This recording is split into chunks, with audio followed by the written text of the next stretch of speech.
as it turns out, spying did occur. Well, listen, the Attorney General said it, so, I mean, you just have to step back and look at it. Remember the distinction between surveillance and spying. Spying means that things happen without the right protocol and right process. So, and remember this, the president said this almost 2 years ago. So wires tapped. Yeah, and people were saying, well, that's not the case, didn't happen, et cetera, et cetera. But now you have the Attorney General of the United States saying it. So let's see what happens. Well, he said, let's see what happens. He says, I want to see the predicate. Was there a reason for it? Right. He was still open to finding that reason. But remember the distinction, Brian. When you say the word spying, that means it was happening. You know, surveillance is, okay, here's the warrant, here's the reason why we're doing the surveillance. Spying is a more renegade word, if you will. Sure. What did you make of James Comey saying it's very concerning? Well, listen, he doesn't understand it. Yeah, I think you know, it's a combination of Comey, Clapper, Brennan. I think they're all caught in a box now, and someone's going to have to explain what happened. You mean that box, CNN? That's one of the boxes. Okay? There's another box just north of here too. There's a few boxes, Brian. It's not just that one box. But now there could be some criminal trouble for some of the people who are involved, because Devin Nunes has turned over to the Department of Justice apparently some criminal referrals to a number of people regarding a number of people who were bad actors once upon a time. Here he is last night with Sean. Watch. There's 5 direct referrals based on lying, obstruction of a congressional investigation, and leaking. We have a global leaks referral, which involves just a few reporters but could involve multiple people. Then you have conspiracy referrals. One's based on the manipulation of intelligence. The second one is based on FISA abuse and other matters. We have a former U.S. attorney that's now in Congress, John Ratcliffe, who serves on the Intelligence Committee and on the House Intelligence and Judiciary Committee, so he's going to go with me to brief the Attorney General when appropriate. He's serious about trying to get some answers.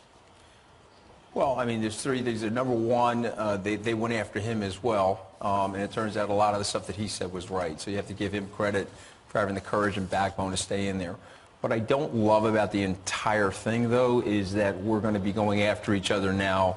And we're politicizing a lot, we're weaponizing and criminalizing a lot of the political differences between the two parties. And so for me, I would love to see these people focus on policy and focus on fixing the border crisis, focus on right-sizing the issues that we have with health care and things like this. And so, you know, this is a 2.5-year fight. Now, I'll take you back to the president a few days after he won re-election, and they asked him if he was going to go after Secretary Clinton for some of the issues that were related to her in investigation, and he wanted to let it go. And so they came after him brutally hard. And so now we'll have to see what happens as it relates to the president and Devin Nunes and people like that. But my own personal bias is in victory, magnanimity, you know, be generous in your victory.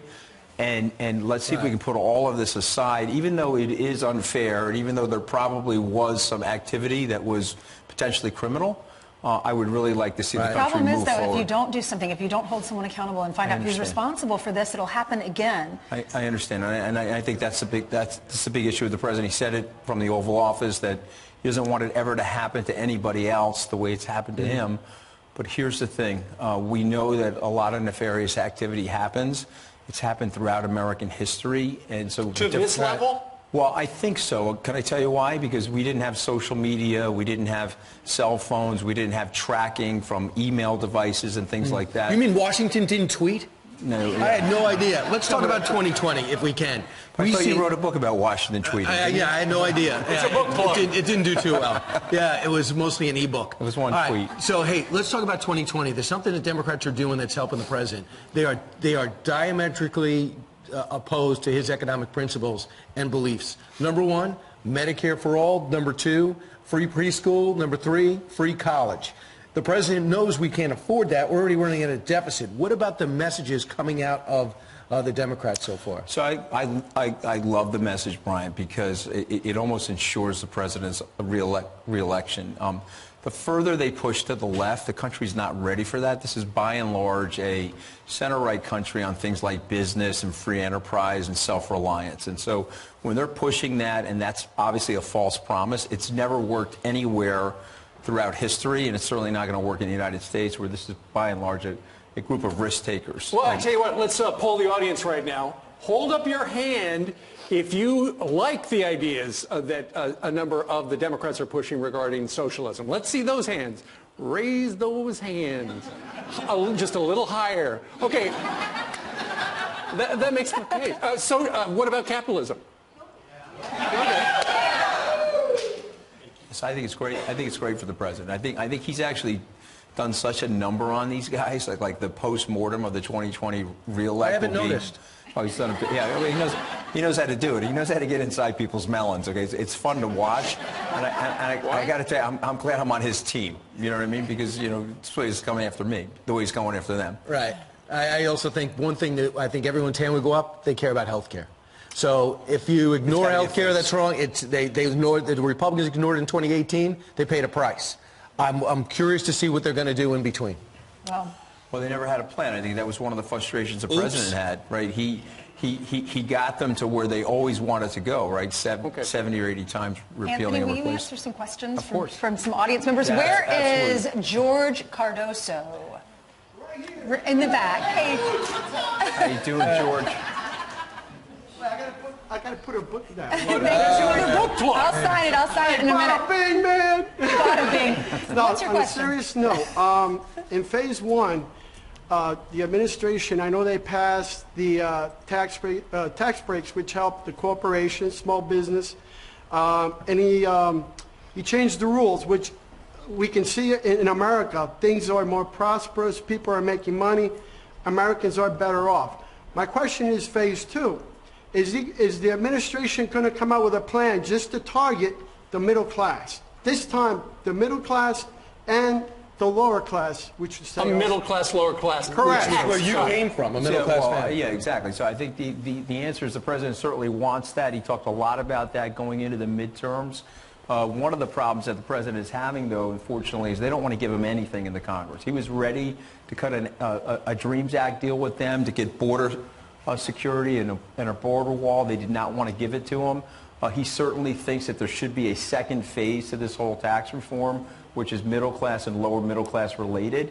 But unfortunately, they're not going to give it to him. And so this is the threat that he's under. And again, I think it sets him up very well for the 2020 narrative. You can say, okay, listen, I've tried to do all these different things for the American people. Here is the resistance. And let's see if we can get a turnover of the House. All right, Haley, I understand you're... He's here, the follow-up big guy.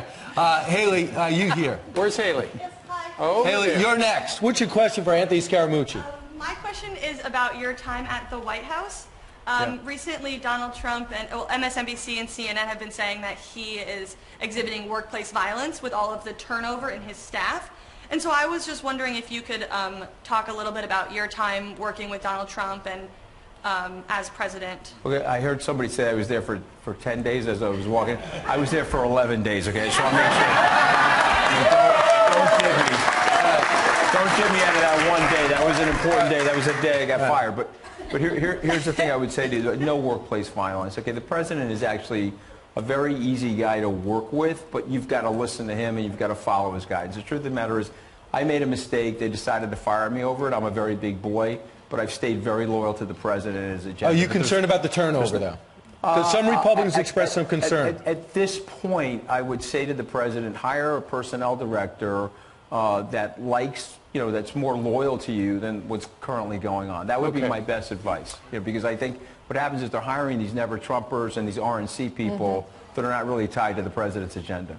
So. All right. I'd rather him fire people, though, than keep someone in there just because he doesn't want to have that reputation. I would rather someone in there who is doing the best job. Well, here's the problem. Once that anonymous letter was written to the New York Times, I think that put the president in the corner because now he's not sure who he can trust inside. Did we ever figure out who that was? I don't know. Throw out a name. Throw out a name. I think it was George Washington. He tweeted something. I think he tweeted Not our other that. friend George. How many people want to see Anthony Scaramucci back at the White House? No. I'm trying to stay away. Yeah, you got to go back. They need you. Brian, we had dinner together one night in the White House, you and me. Yeah, that went well. It went downhill from there, but it was a lot of fun. It was a lot of fun. The food was great. All right. All right, how many? Remember the food. All right, the Deputy Attorney General weighing in tonight, defending the Justice Department's handling of the Mueller report. Rod Rosenstein telling the Wall Street Journal he, meaning William Barr, is being as forthcoming as he can. And so this notion that he's trying to mislead people, I think, is just completely bizarre. Let's bring in the host of Left Coast News, Ethan Behrman, and former CIA analyst Buck Sexton. Great to have both of you. Welcome tonight. Good to see you. Thanks, Shannon. All right, Ethan, let's start there. He says it's bizarre that people are going after Barr so hard. You don't even have the Mueller report yet. He says it'll be in by next week, but there's someone from the Mueller team actually working together with them on redactions. He pledged yesterday he's not going to withhold things that are damaging to the president. Should we have confidence in Barr? And if not, why not? Well, the biggest question really is if he had a 3-week heads up to write his summary report, that is what we heard for those 4 pages, why wasn't he working on the redaction knowing that we were expecting this report? But if he didn't have I find the that to be a report little bit suspicious. But no, the report that came out was, why did he write that 4-page summary so quickly? There was a report that came out that said he had a 3-week heads up about the Mueller report and what it contained, which is why he was able to come out with that 4-page summary so quickly. Right, but I'm not sure he had the physical report. I think that he was given a briefing about what the findings were likely to be, but I'm not sure he had the report, which is the time-consuming part of all the redactions. Yeah, but it seems suspicious that we are holding back, that the Republicans in the Senate, I'm looking at Mitch McConnell, the majority leader, would be holding back at all. We have full rights to this. The Republicans in the House actually voted for it unanimously, to say we have the right to see this report. What is taking so long? We all knew that this was the end of it, so this isn't a surprise that they need to go through this process. Mm-hmm. Yeah, I mean, Buck, you know, by law, by statute, there are things that the Attorney General cannot turn over. Says he's trying to do it at lightning speed. He's working with Mueller folks to get it out.